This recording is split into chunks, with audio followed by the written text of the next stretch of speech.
welcome to the Easily Excitable podcast. My name is Topham, and this week I'm just going to talk about a little bit about what's been going on. I recorded a new song that came out on Monday. I watched Extra Life over the weekend, and I've been doing some fun stuff in the kitchen. So I put a new song out. It was part of Game of Bands round 180, which the rules or guidelines for it were to do a simple 4-chord song.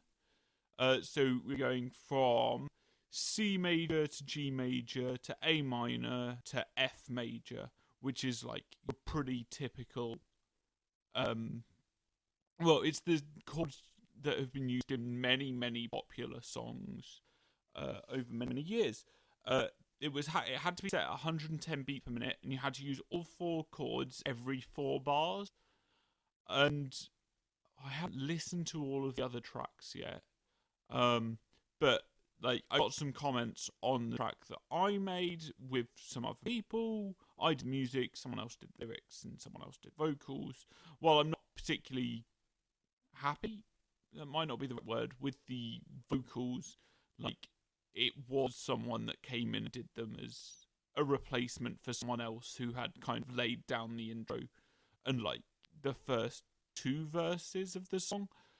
So they kind of had those boots to fill, and it wasn't a style they were particularly comfortable with. But overall, I liked how the song eventually came out. There are a few things I'd like to change about it. Obviously, I'd like to get some vocals on there that I'm really happy with.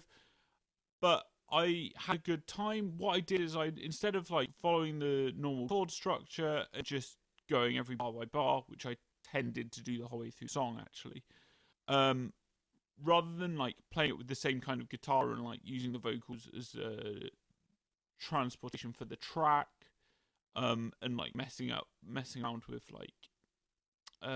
inversions on chord, I decided to try and go through a range of different genres, where we started with blues rock style things.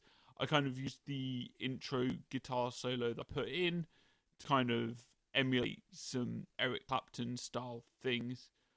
There's definitely one part that I was just getting a feel of one of Clapton's licks from I can't remember what song it is off the top of my head right now. But yeah, had that section.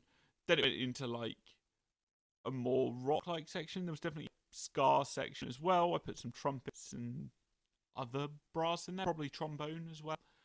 And then it transitioned to rock, and a hard rock style Baroness, tremolo picking style thing. Then I went double time on it, and just had fun playing nice and heavy, very simple chords on that on guitar, which I tuned to C standard. So then I could rather than having the nice normal C chord you'd expect on a guitar, I could play it like I was playing an E, and then all the other chords kind of fell into place, which was nice. And then there was the last section, which was a kind of blues metal style thing, kind of Clutch, that I was really happy with the riff that I came up with there. And it was just good fun to play. I keep finding myself playing it at the moment, but on a guitar that's in E, and there's nothing wrong with that. It's just I like how I originally recorded it. So I'm really happy with how the song came out. One of the comments that I saw that I alluded to earlier was that it was good that it wasn't just your traditional typical pop song using those 4 chords, and it was kind of a break from the tradition, which was exciting. And over the weekend there was Rooster Teeth's Extra Life stream. There were a few segments that were really a standout. Whose Spot Is Anyway always stands out, always makes me laugh. It's and yeah, it was very enjoyable this year. They had an intro video from Colin Mockery, which was awesome. I think I'm saying his name right, I don't actually know. And then there was the Hail Clayton segment, which is Blaine and Chris's podcast, Good Morning from Hell, which I'm really enjoying at the moment. It's a lot of fun. It's a half-hour in-character segment where Blaine's playing a guy called Clayton, who is the brother of Satan, and then Chris is playing himself, but Clayton might have killed him under mysterious circumstances to get him down to hell. And they've got a podcast which is broadcast to all of hell, so everyone has listened to it. It's hilarious. And you can hear them trying to stay in character and not laugh and all that. I think that's just wonderful. It's a lot of fun. So yeah, the Hell Clayton segment on Extra Life was a lot of fun. I really, really enjoyed it. H versus Facilities 2 was good. Team Night Dynamite segment was a bit of a mess. Michael ended up in a bin and like virtually passed out, which was crazy. We stayed up until Ready Set Show, which was at like 2 a.m. And I was like, okay, I can't watch any more of this. It was entertaining. Then, yeah, the whole thing was great. I really enjoyed it. I think we each got a t-shirt, so I'm looking forward to that coming in. There was something else I wanted to say before I forgot, and I forgot it. That's happened quite a few times recently, actually, me just forgetting things and then not being able to recall what they were at all. Well, not to matter. I've been doing some fun baking stuff anyway. When we were in Chicago, this was now about a month ago, actually. Actually, it's the 13th today, and we flew back from Chicago on the 13th of October, so it's been a month. I got a dark oats milk hot chocolate, which I tried to replicate today. I used the oats I got from the farmer's market, some water, the blender, which I might have broken, so then I used the stick blender that we had. And then I used some Toll House chocolate morsels that we had, semi-sweet chocolate morsels, and I put some honey. Yeah, some of the cocoa nib honey we got back when we were in Asheville on the day Rachel and I got married. I got the cocoa nib honey from Bee Charmer, which was excellent. And made the oat milk by blending the oats into water, strained that, put that into a saucepan, the liquid, then heated it and added the chocolate chips to that. Looking at other things, people say melt the chocolate first in like the microwave a little bit at a time so that it gets melted.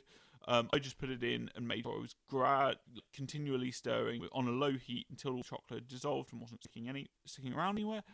Then I ramped the heat up, and then we realised it just wasn't sweet enough, so that's why I added the honey, which gave it a nice flavour. Maybe I won't do it again. Maybe I'll look for something else to do instead to sweeten it up. Some recipes I've seen call for syrup. I might try and find a nice syrup to go with it, because that's what... So I'm essentially emulating the hot chocolate I had when we were in Chicago. It came out really nice. I really enjoyed it. I made about, I think it was about a cup and a half, maybe nearly 2 cups. But it filled one of Rachel's mugs that she had like perfectly. I was like, I think it will fit in that mug. Grabbed the mug, put it in the sink, poured it into there. Didn't spill any. Perfect. Filled it up like to within an inch of the top. Look at me using American, what are they called? Measurements and all that. And then afterwards, I've been like having granola I make here and yogurt that we've been making as well.